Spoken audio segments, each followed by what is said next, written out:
Welcome to our Engage in Ethics series on ethics and compliance. I am Tracy Gonzalez-Padron, the director of the Daniels Fund Ethics Initiative Collegiate Program at UCCS College of Business. I would like to introduce the sponsors for this event, the first ethics virtual lunch and learn.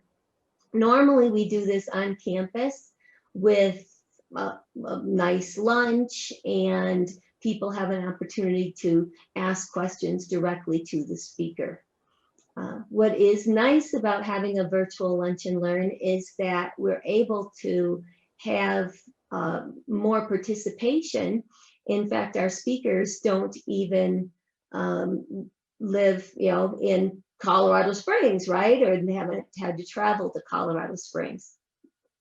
I want to mention that not only does the Daniels Fund Ethics Initiative Collegiate Program at UCCS sponsor this event, it is actually in conjunction with the Career and Development Office at the College of Business. Megan Stidd, are you available? Would you like to introduce yourself and say a few words? Sure. Yeah, I don't know what's going on with the lighting on my camera. I look like I have an orangish kind of glow.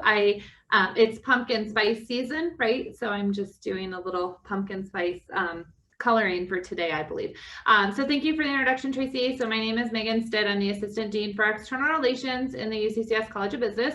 And I oversee a couple different departments, but one of them being our Career Development Center. And so we help students prepare for life after graduation. And we partner with Tracy on several events to kind of help get students thinking about career opportunities and working on ethics and professionalism in the workplace. And so these lunch and learn events are just one of many events that we partner with Tracy on. And we are really looking forward to getting back to our on-campus in-person lunch and learn events where we get to feed all of you as well. But very excited about today and our speakers. And thank you, Tracy, for the opportunity again to partner. And if any of you are College of Business students on this call and you need some help with career development, let us know and we'd be happy to help you with that. So thank you so much, Tracy. Appreciate it. Thank you. Thank you. Our other sponsor is the UCCS chapter of the Student Center for Public Trust. The Student Center for Public Trust is a national organization that is sponsored by the Accountancy Board, NASBA, and the organization allows undergraduate and graduate students who are interested in ethical leadership and being, making a difference on campus and in their careers. So if you're interested in joining that organization, there's a number of people that are involved with it. Michaela Petty, Noel Windesheim, and our moderator today, Allie Singer, is also part of this organization. So with that, I'm going to turn it over to our moderator today. Allie is an MBA student that I met through attending, as my student in the first course for the MBA program. It's called Strategic Foundations of Responsible Management.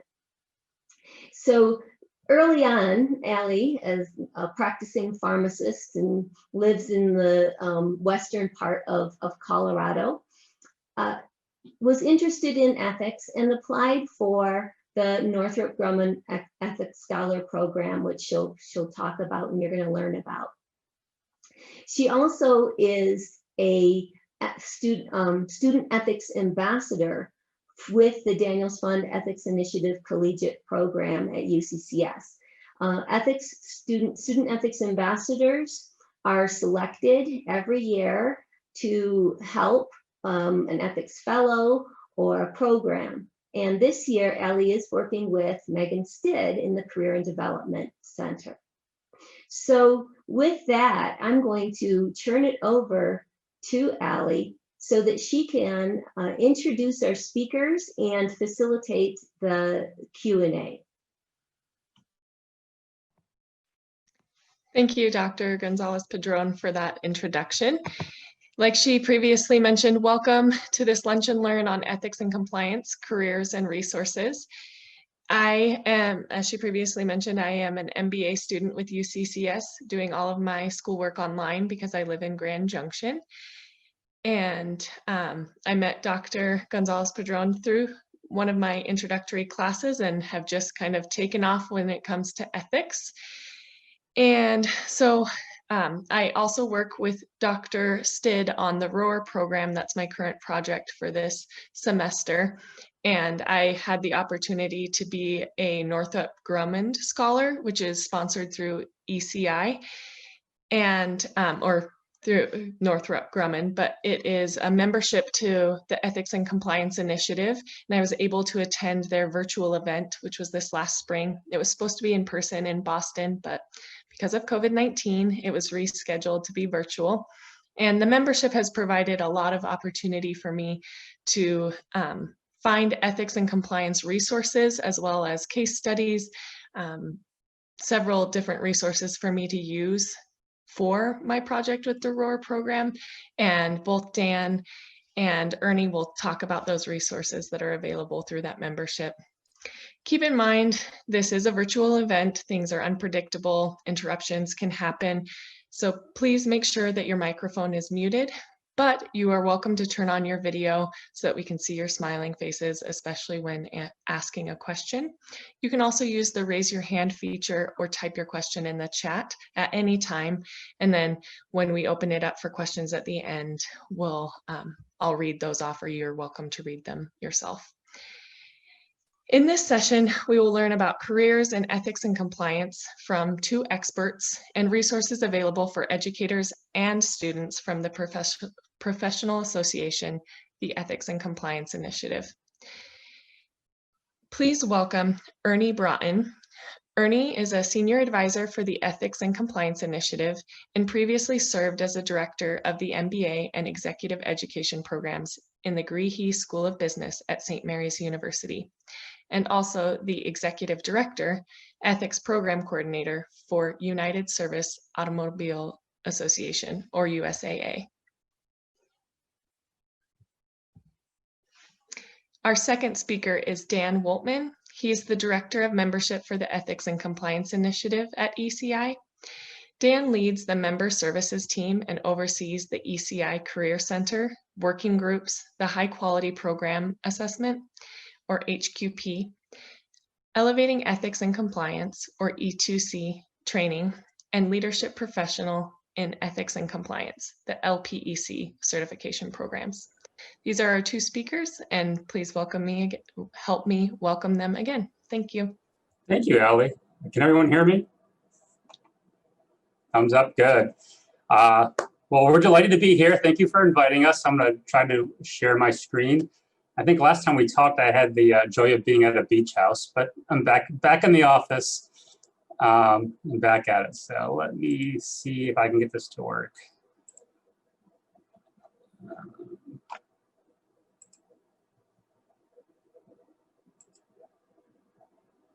There we go. So I wanted to spend about 10 or 15 minutes just to give you a little bit of a background about the Ethics and Compliance Initiative, ECI, and a lot of the resources that we have that are available. They're open to the public, so you don't need a membership.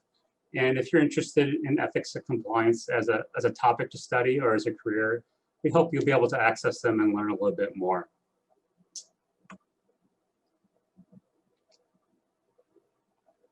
Just a little bit about ECI.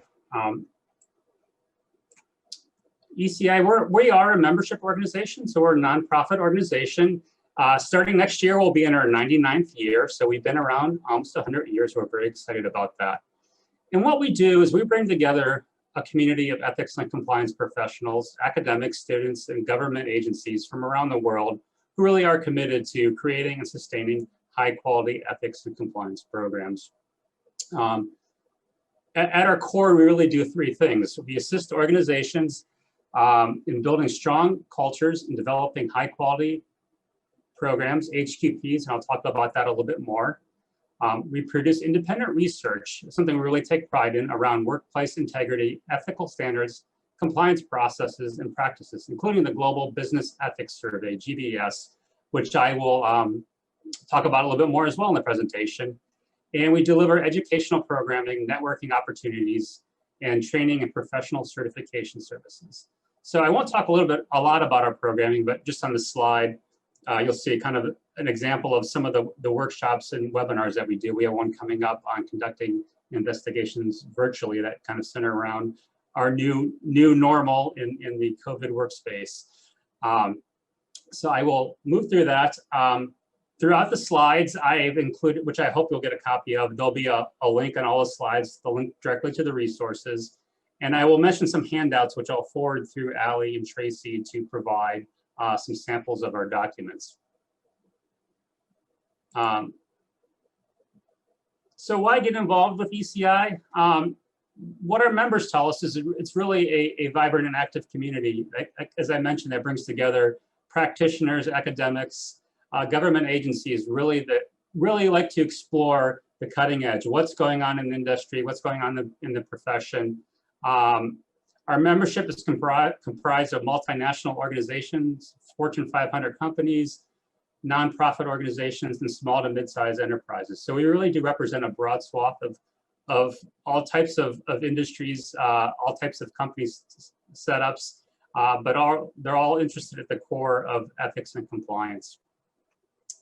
So I just want to talk a little bit about some of our key resources and some things that you may find of interest. As I mentioned, on the bottom right of the slides are links.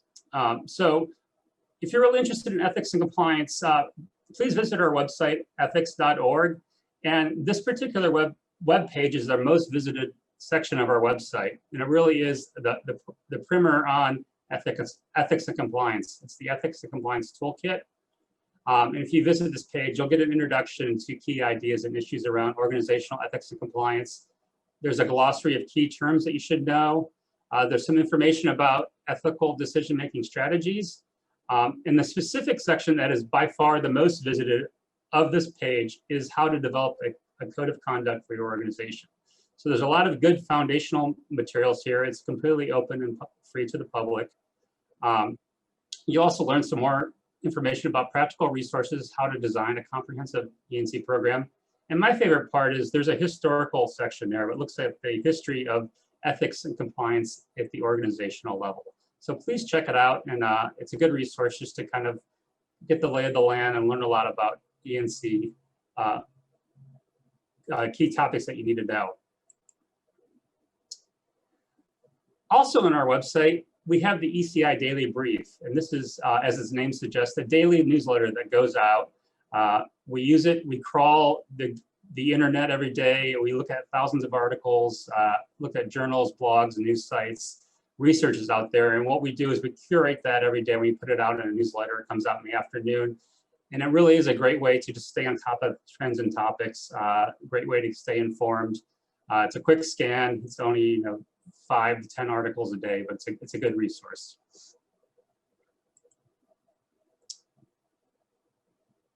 In all the handouts or documents I'm going to reference today, I think this is probably one of the more important, if not the most important document. And you can go online and download it, or I'll send it along as a handout. And what this document is the principles and practices of high quality ethics and compliance programs. And it was formed from a blue ribbon panel that convened in 2016. And it was composed of experienced ethics and compliance professionals, academics, white collar and whistleblower attorneys, and former enforcement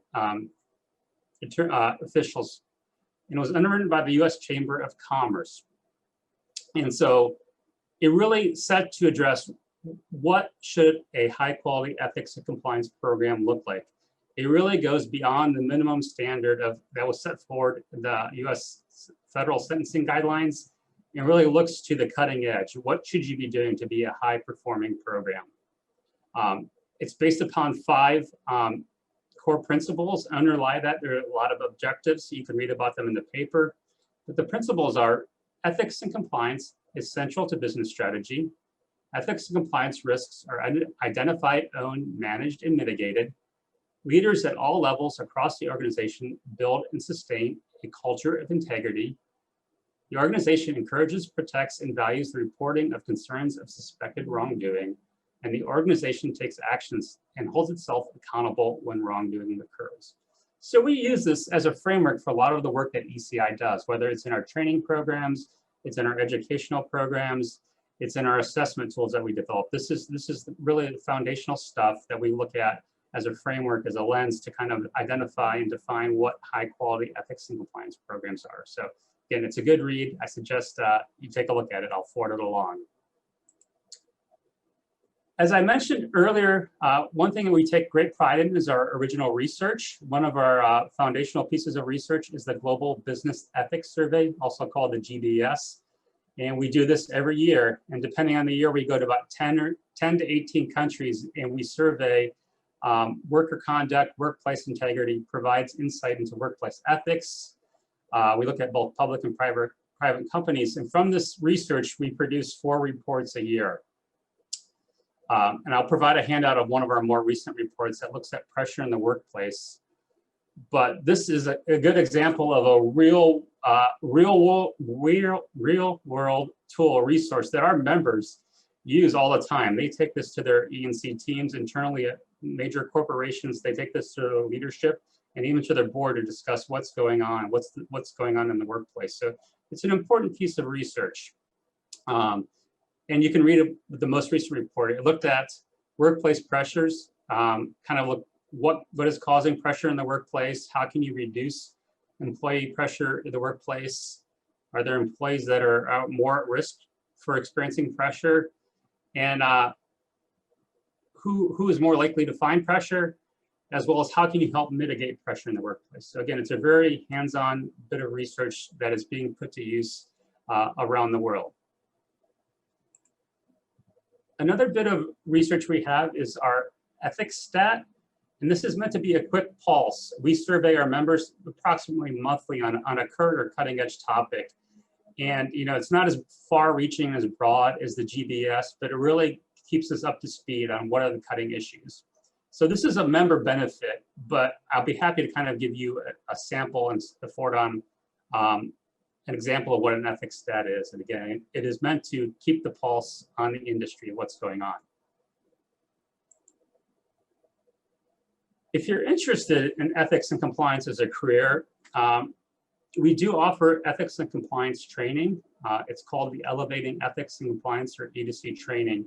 And it's based upon the HQP Blue Ribbon Panel report that I talked about. And it takes a deep dive in the material that you really need to know, and how you can lead and evaluate and sustain a high quality ethics and compliance program. It's about 4.5 hours to take the course. It's all online, on demand. You can do it at your own time. It is fun, it's entertaining. Those are your professors on the screen. They are animated. They tell jokes while being serious about getting across meaningful topics. And upon completion of the ethics and compliance training, you're ready to take the LPEC, or the Leadership Professional and Ethics Compliance Certification exam. And that is the professional exam offered by ECI that demonstrates you have the requisite working knowledge about how to build a thriving program to the highest possible standard.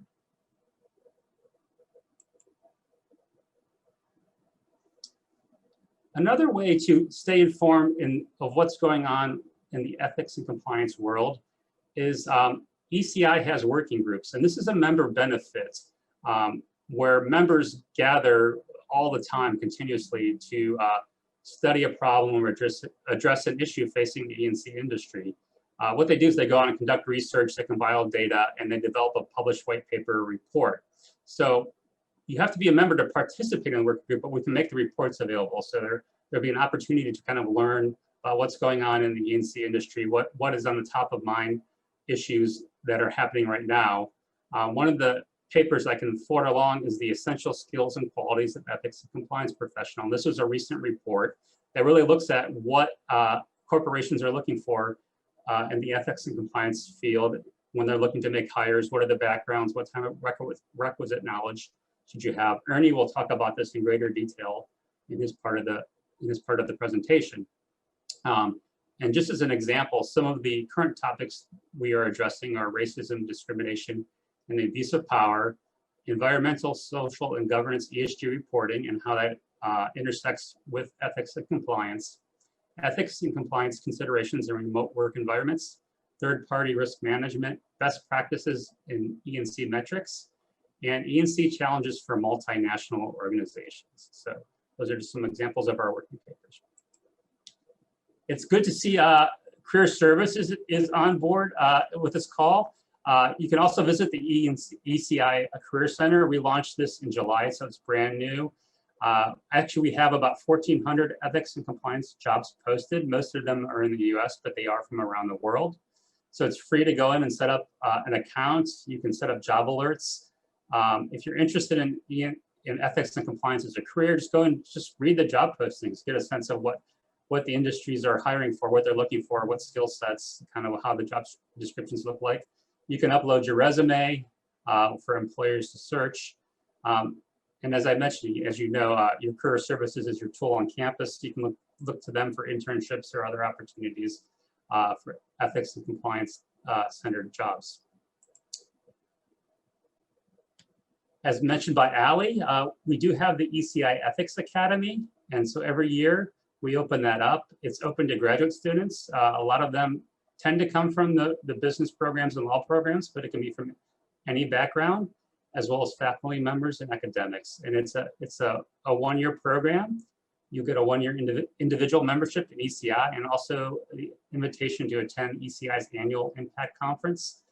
This year will be virtual again, but it really is our meeting of the membership. It looks at a lot of benchmarking data, trends in the industry around ethics and compliance. It's a great learning opportunity.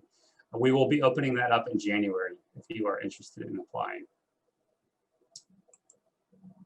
And finally, just a little bit about ECI membership. We do offer different types of membership. We have an organizationally based membership. UCCS is a member, so if you're a professional staff at the college, you should have access to all ECI member benefits. We can get you on the roster. We also offer student memberships, so we have opportunities to provide you to join if you like. Your student membership will get you access behind our wall where our archives of our research, our online communities, member discounts, etc. So if you're interested, just let me know. So with that, I wanted to take about 15 minutes, which I did. So please let me know if you have any questions. Otherwise, I would like to turn it over to Ernie, who will talk much more into detail about E&C as a career and some of the research and resources that we have. At this time, if anyone has any questions for Dan, feel free to raise your hand or type them into the chat and you can ask them now. Otherwise, you can save them towards the end and we can ask them all together.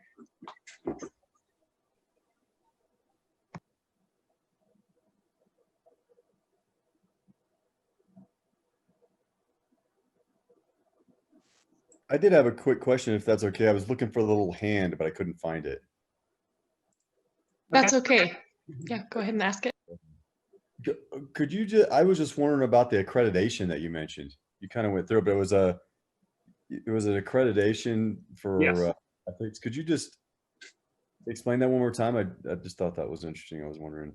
And, Sure. and that's, you know, to get into that industry, that's an industry accreditation that's necessary, or can you just explain that?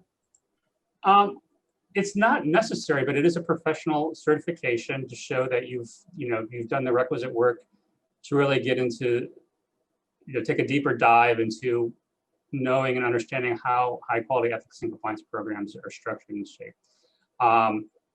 It's not required in the workspace, but I think Ernie is going to speak to a little bit about the expectations of professional certification in the field are rising. So it's something to consider strongly as a way to distinguish yourself. They're looking for that specific expertise to kind of say, I really understand this. I can kind of come in and hit the ground running and be a key part of the team. Thank you very much. Mm-hmm. A couple of questions in the chat from Michaela.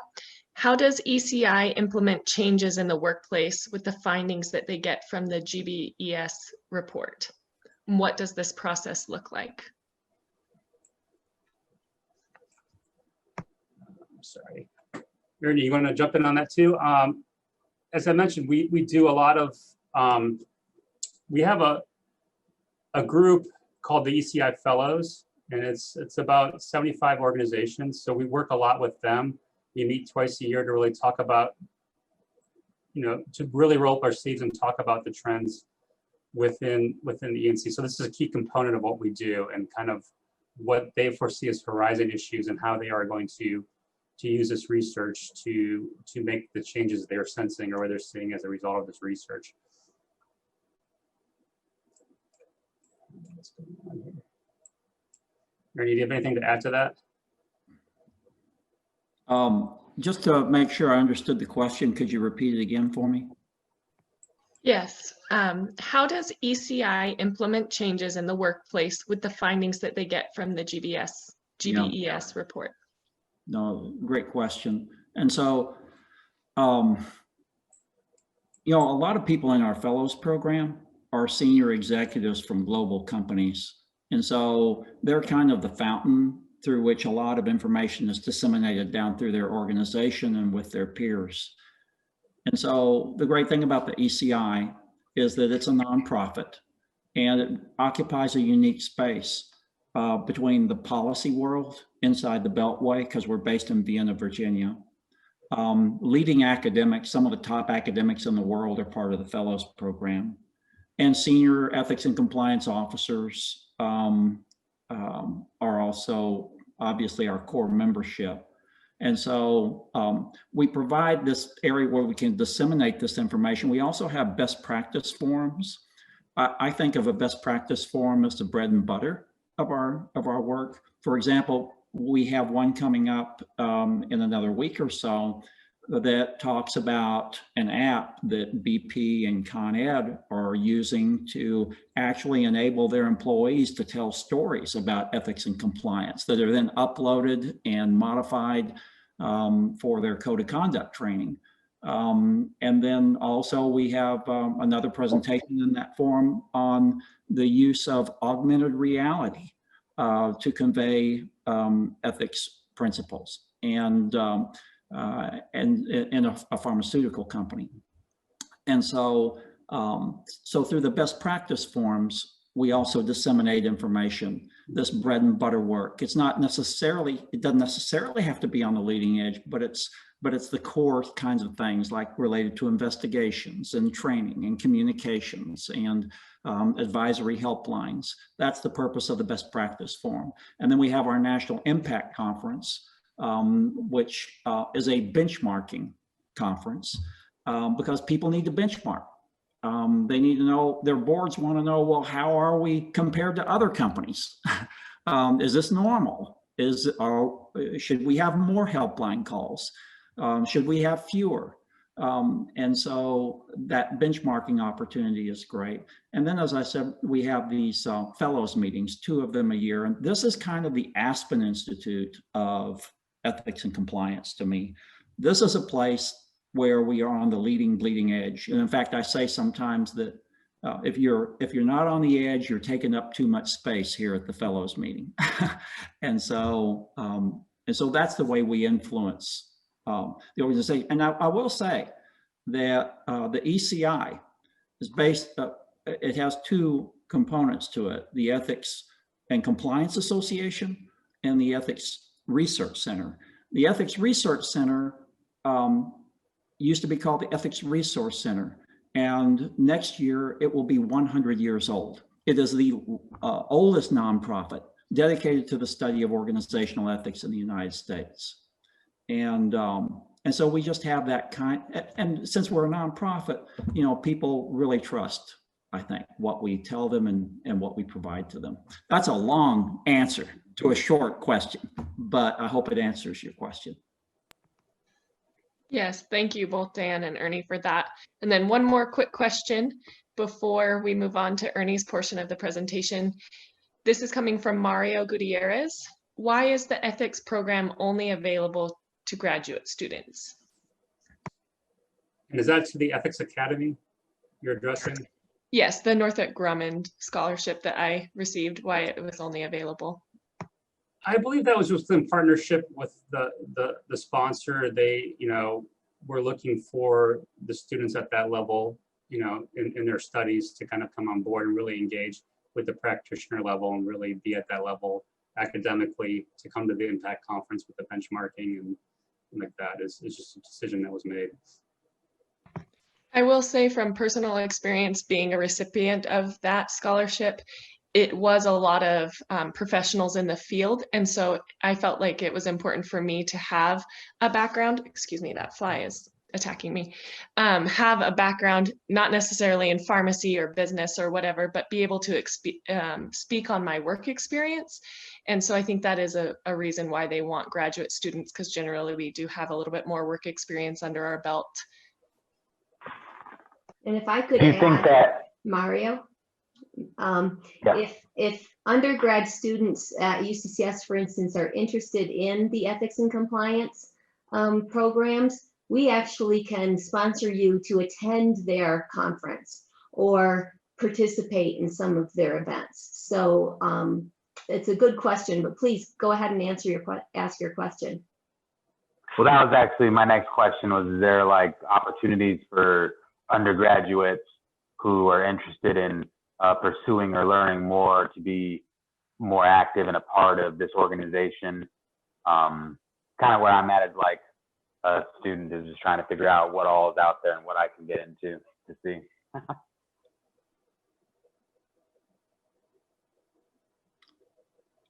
Yeah, I would just say that I think sometimes those opportunities come to you and sometimes you create those opportunities.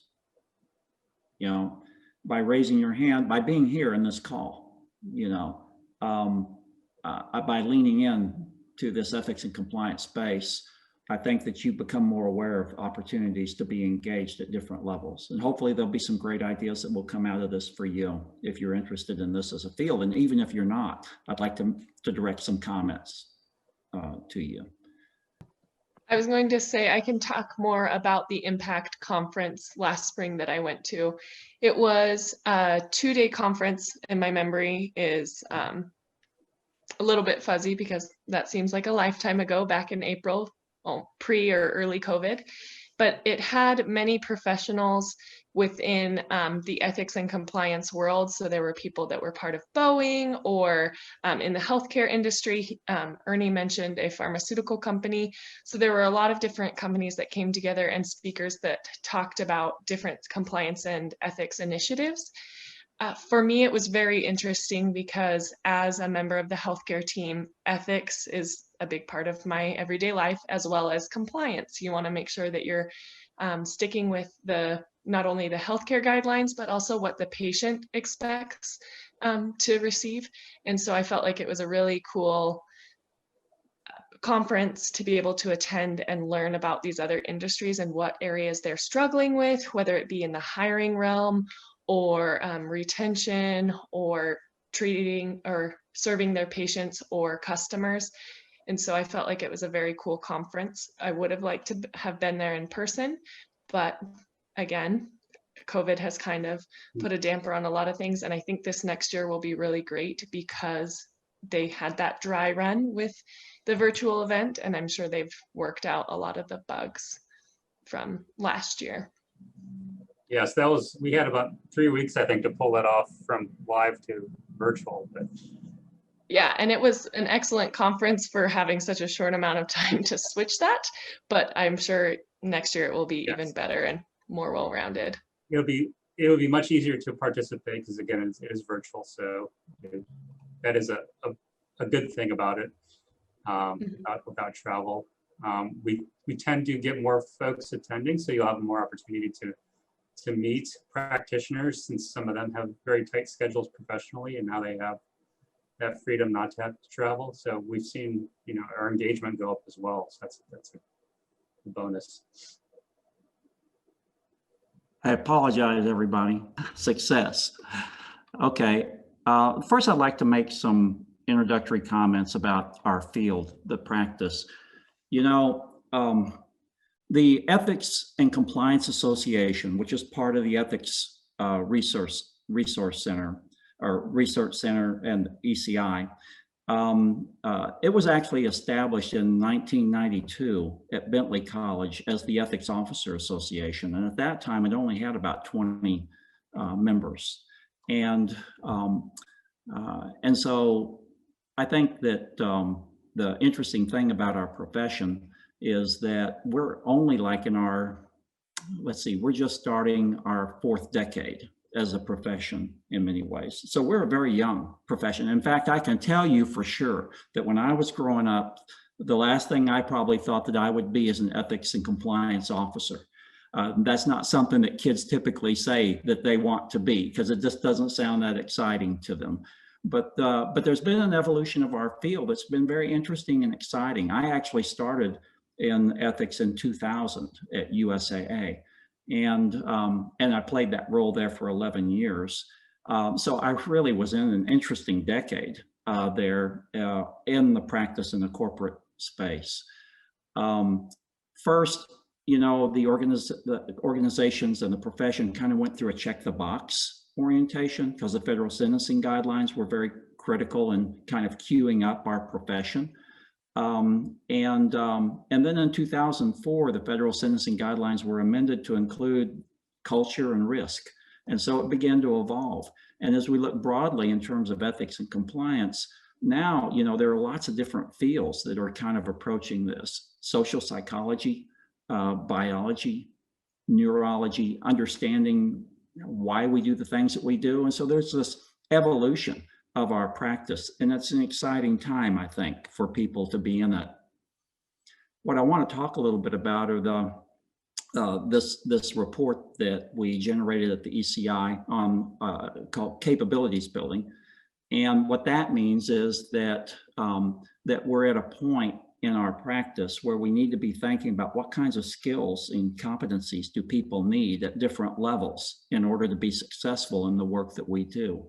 So I want to talk a little bit about the defining questions for our practice that they addressed, a little bit about the stratification of the survey, the projected degree and certificate preferences according to people in the field, JD preferences by management level and tenure, the projected professional and discipline preferences, and I want to touch a little bit on operational areas, and then personal and leadership qualities that are seen by people in the field as most crucial, and some things about compensation. And so, first of all, the reason for this whole study, and this was driven by practitioners and leading academics, and a lot of our work, our working groups, are actually driven by practitioners. And currently there just has not been any kind of a standard of the skills and the capabilities that people need to enter the field and to continue to grow at different levels in the field. And so the goal of this group was to actually define these competencies and also the professional qualities. What kind of people, in terms of their skill set or their knowledge or their personal qualities, what kind of people tend to thrive in this business? And then is there a possibility of having some type of a common standard? So I really think that this particular study was groundbreaking in many ways, as is a lot of the things that ECI does. So this capabilities working group had a sub-team that looked at some of the things I've mentioned: the federal sentencing guidelines, you know, the criteria of a high quality program, the anti-bribery, FCPA, the OECD requirements, the UK Bribery Act, various guides that are available. And then they developed a survey of fellows and people in the Ethics and Compliance Association. And this resulted in a report. I don't know if you have a copy of that report. Certainly we can get it to you. You may have already received it from Dan, but it's an interesting report and covers the things that I had mentioned earlier. So the 5 defining questions that the group looked at should people be specialists or generalists in this ethics and compliance space in order to build their program, but also advance their careers? Do people need a JD? And at what points is that more critical for people? Then is it more important of what people know in terms of their technological abilities and specific knowledge that they have, or are soft skills important? And should ethics and compliance focus on tactical excellence, or is it part of the strategy development of an organization and call on the skills to be able to influence? Will it be served by people who feel like this is their calling, or by challenging the constraints on compensation and advancement to attract more people to the field? The survey had 490 respondents, and it is US centric. 85% of the respondents were headquartered in the US. 6 out of 10 roughly were women, 3 or 4 out of 10 were men.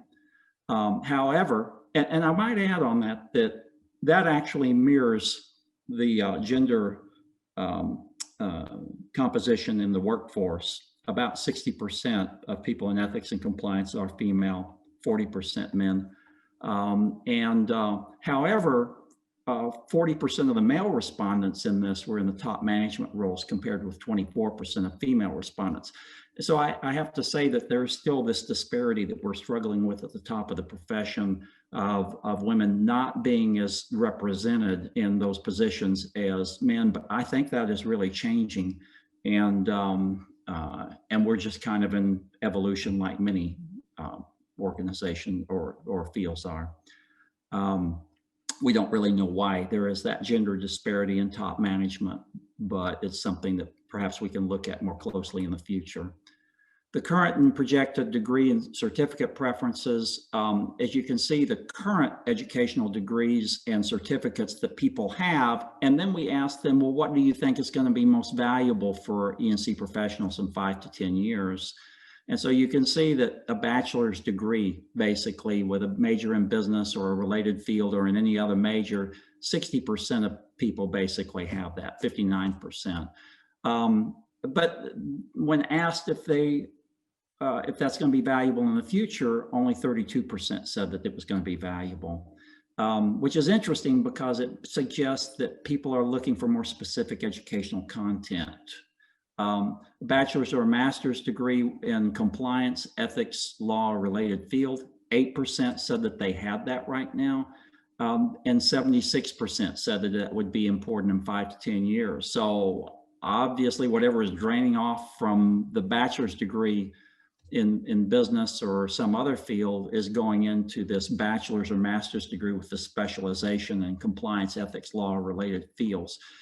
I don't think there are a lot of those programs right now. There are some master's of jurisprudence programs that have compliance tracks or concentrations. I don't know of any bachelor's degree programs, but that doesn't mean that they're not out there. And then we see a JD. How many currently have it? 23%, according to this survey. But they see that as increasing in importance. And that can be frustrating for some people who don't have a JD. But that's what people anticipate. That's not necessarily what will happen. And then professional certificate in E&C, 23% have those right now. So that's like the LPEC, Leadership Professional in Ethics and Compliance. 69% say that it's going to be very valuable for people in 5 to 10 years in this field. So ethics and compliance is kind of evolving like human resources did. Human resources is much older in terms of certification through SHRM. But I think you can see the trajectory. JD preferences, non-management people at the bottom of the structure say that 42% say that a JD is important to advance. Top management, 47% say that.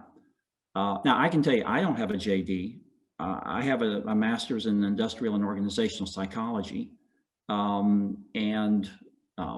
That is not a common entry into the field, but it's certainly, I think, helped me. And then if we look at this by the years in the profession, people who have less than a year in the E&C profession, 30% say that is going to be critical, and then 11 years or more say 55%. And I think that ethics and compliance has such a regulatory bent that a lot of organizations say, well, we have to have a JD in there whether we need one or not. Personally, I think it'll be interesting, maybe in another 5 or 10 years, maybe there'll be a data scientist as the chief ethics and compliance officer because of the rising importance of business analytics. But we'll see what happens. But this is where people see things going.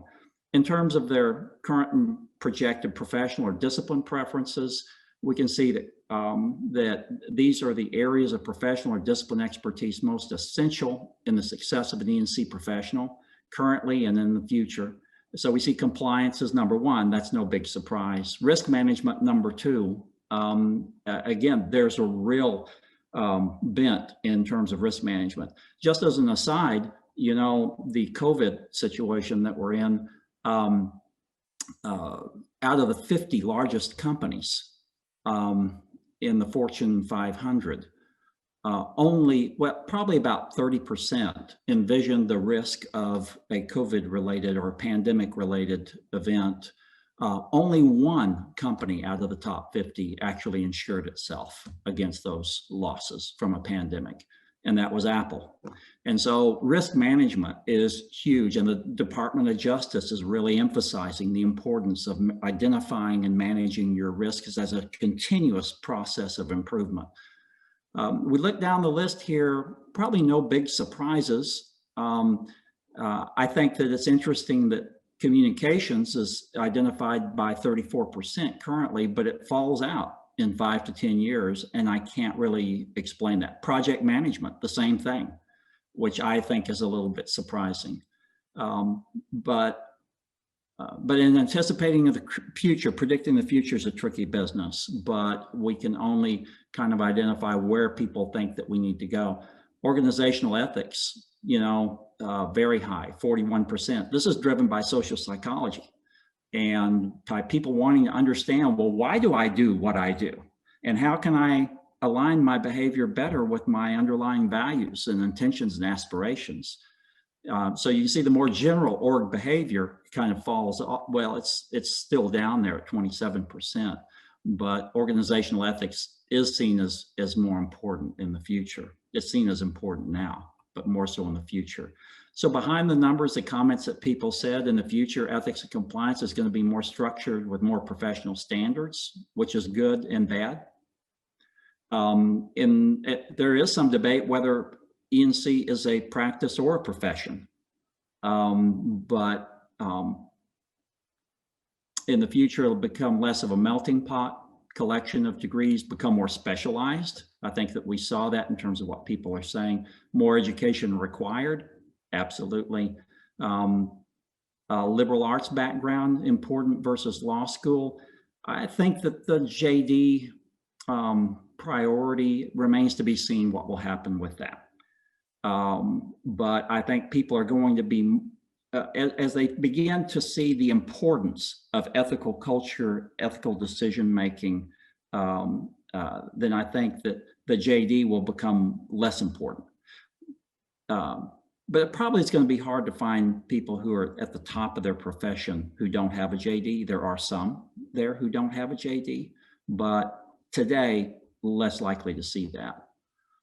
Typical areas of operations: managing and reporting, a robust reporting process, advisory helplines, administering, communicating codes of conduct, standards of conduct, receiving investigative reports of misconduct and investigating them, taking corrective action, assessing ethics and compliance risk, implementing and communicating written policies and procedures, assessing and monitoring and evolving the E&C program as a continuous process. develop and implement training communications program. These are all areas that, particularly in a large organization, may have people that are just targeted to working these individual areas. Or as a generalist, you may be responsible for all of them. There are people who feel that as our practice becomes more automated, that we will be, soft skills are going to be more important. Integrity, 61% say that that is critical, and I think it's obvious why that's the case. Critical thinking skills, listening skills, relational interpersonal skills, communication skills in general, being trustworthy, which is kind of related to integrity, being able to influence other people. And that's important when we are trying to influence the strategy of the company. Communication skills and written communication skills, ability to be collaborative and to be approachable by people. Your success in this field comes from your ability to build an advisory base to answer or to create the situation where people come to you because you can solve a problem for them or take advantage of an opportunity. You are not the office of no. So you have to be approachable, and in order to really have people include you early on in the process rather than as an afterthought when things go south or bad. This gives you an idea of the average compensation. I think this is a well-compensated field, and it is a growing field, as you can see in the market outlook. So there are people who feel very passionate about this. I did too. In fact, I felt like the job picked me. I didn't pick the job. And when that happens, it can be a very, very fulfilling thing for you to work in. Some people move into this directly from outside, particularly if they have prior experience, and some people move into it internally. But I will say this, that regardless of whether you work in ethics and compliance or not, there are good reasons to develop a strong ethical mindset and an understanding, and to be informed about that, particularly if you're passionate about it, because I think it can advance your individual career regardless of what you're doing in the future. So let's stop and answer some questions now. What questions do you have? Thank you, Ernie, for that. That was a very informative section of the presentation. We have one question from Michaela again. She said, I'm curious to know how a JD seemed to increase, or the need for a JD seemed to increase, yet law decreased in the aspect of being essential to access in an E&C profession. Okay, could you repeat that one more time for me, please? I'll go back to that slide. She was, and she just commented again, I think he answered it, but she thought it was curious how the JD seemed to increase in importance, yet law seemed to decrease. Yeah, it's a very close reading of this. And maybe it's because people place more value on the degree in being a lawyer than they do an understanding of the application of law to this practice.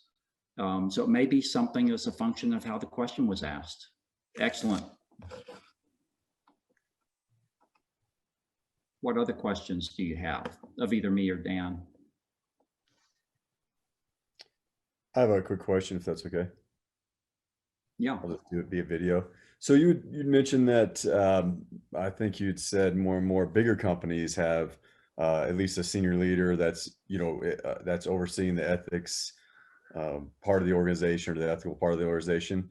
Is that, I mean, do you see that are more and more larger companies, developing and implementing divisions that are specifically there to kind of guide the company ethically? And then do you see that trickling down into smaller companies? You gave the example of HR. I mean, when I started working 15 years ago, HR was one person. And now where I work, I mean, there must be 70 HR people. Is that it? Do you see the same thing kind of happening? Yeah, I do. Great question. I think that it's hard in some organizations to find a home for ethics. Sometimes it's a separate position, an ethics officer. Sometimes it's an ethics and compliance officer. Sometimes it's a compliance and ethics officer. Who that individual reports to is really critical. Sometimes they report directly to the CEO, sometimes to general counsel. Increasingly these days, you find it in the enterprise risk management function. And so I've always felt that, some people just don't know exactly where to plug in ethics organizationally. It's not good to put it with HR, I don't feel, because human resources and ethics are very different. And a lot of issues that come to you come from human resources. And so, but I do think that in some organizations, the functions are very large. One thing that companies are doing is they're creating compliance champions and ethics ambassadors and these people who are embedded in the organization, that they're giving an extra dose of ethics and compliance information so that they can extend their influence into the organization. So it may not necessarily be staffing up more, with dozens and dozens of people, but how do I influence through the organization by finding key influencers and giving them extra knowledge and information? Did that answer your question? It did. Thank you. I mean, that was a fascinating answer, actually. I'm not making this up. At my work today, we have an ethical training every year, and it just came out today, so I got it by email. But it comes through HR, and I think that's kind of an interesting comment because HR provides that ethical training. So well, when I started in human resources at USA, I reported to the senior vice president in human resources. That lasted about 6 months, and then it was switched over to the CEO, and I reported directly to the CEO the rest of the time. But you've got to have this independence and this objectivity. And if people feel like you're a lapdog to even the CEO, then you're gonna have problems. Yeah, I think that's fascinating. I have one more, if that's okay. Could I ask you? Do you see ethical? I don't know how to say this, but do you see ethical judgment, ethical decisions being part of job performance and review in the future? I mean, do you see companies saying part of your job performance and review is going to be, hey, we're going to look at your decisions and determine if they met our ethical standard as a company? Yes, I do. In fact, the whole area of performance management is really interesting in terms of ethics. And in high quality programs, it is built into the performance appraisal tool. And it may not be, are you ethical or unethical? It may be, are you as a leader intentionally creating and sustaining a strong ethics culture? And how are you doing that? And so I do think that if it's not in the performance management system, then you're leaving it basically to people to determine their own level of commitment to that. And so it is something that I think it is increasingly and has to be included in that in the future. Well, thank you. I appreciate that. You bet. Yeah. Hi, I had a quick question. You kind of talked about it or touched on it when you were talking about the differences between HR and ethics and compliance.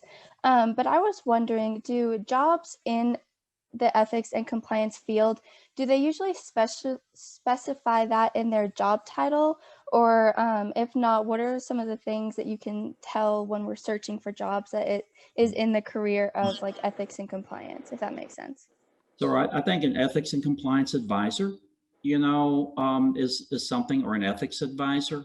Or there may be very targeted like communication specialist in ethics and compliance, if they're focused in on a particular area, or ethics and compliance investigator, if investigations is handled by that function.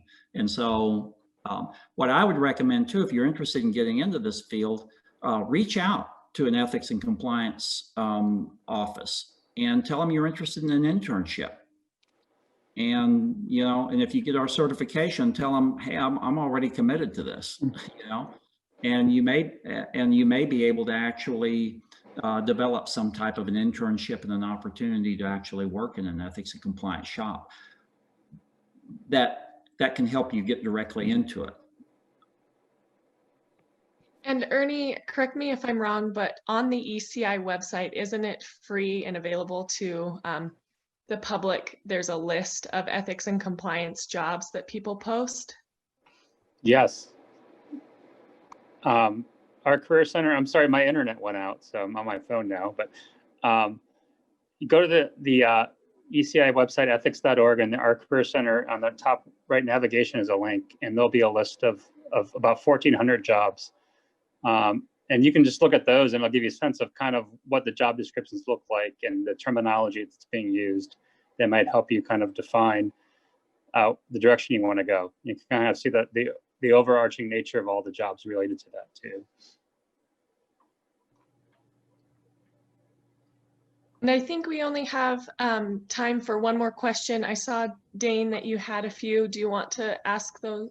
Yeah, it's like the same question. This is for Ernie. So like, I'm really interested in things like consumer advocacy and that type of field. I think it's really interesting. But my question is, how is a field like marketing going to impact the growth of ethics and compliance? Because it seems like the really common idea about running businesses is that corporations want the market to make decisions regarding ethics and compliance. And how is the growth of the field going to change that? Because you're saying it's going to tilt away from people with backgrounds in marketing and more toward people having a Juris Doctor in the field. So just to repeat that, how is the growth of the field going to change that idea? Well, I think that one thing is that when we look at the JD, I think you're looking at maybe the senior most position in the company, the senior ethics and compliance officer, or the senior vice president. I think that beyond, as you get down below that, I don't think that the JD is going to be required. And you can make a very good living in this field, just by going after your passion. I'm a strong believer. It's like Rumi said, allow yourself to be drawn by the silent power of what you truly love. And I think that if you love marketing, there is a place for you in this field, because marketing is all about messaging to people. How do you influence people? I read a book not long ago called 50 Bits, but it's where, how can you get in front of where people are and their attention's naturally going, and how do you make something sticky, to where, it's like this augmented reality app that I'm talking about. Somebody with marketing could very well get into something like that because of their knowledge of human behavior. So whatever your background, I think it can find application because this field is still new. It's growing, it's changing. And I think there's a wealth of knowledge out there too, just because it's such a thing that impacts all of our lives. But thank you. Absolutely, thank you for the question. All right, I believe that's all the time that we have for this session. Just keep in mind that both Ernie and Dan's email are available at the end of the slides of their separate sections. So feel free to email them. They're very easy to talk to and ask questions. So please reach out to them if you do have any additional questions. And thank you both, Dan and Ernie, for your time and for putting this presentation together. We really do appreciate it. Thank you. It's wonderful being with you. Please. Thank you. Thank you very much. Go out to LinkedIn. Mm-hmm. Get with us on LinkedIn. Mm-hmm. Thank you. And thank you for everyone for attending this lunch and for understanding our virtual environment. Thank you. Thank you, everybody. We will be sending all of the information to you. And I do have a copy of the chat, so I'll follow up on your individual questions. Keep in mind, we're negotiating a special price for the E23 LPEC certification training, okay? So it will be available for UCCS students, also educators, staff that want to attend it. And that includes not just UCCS, but our Southern Colorado friends.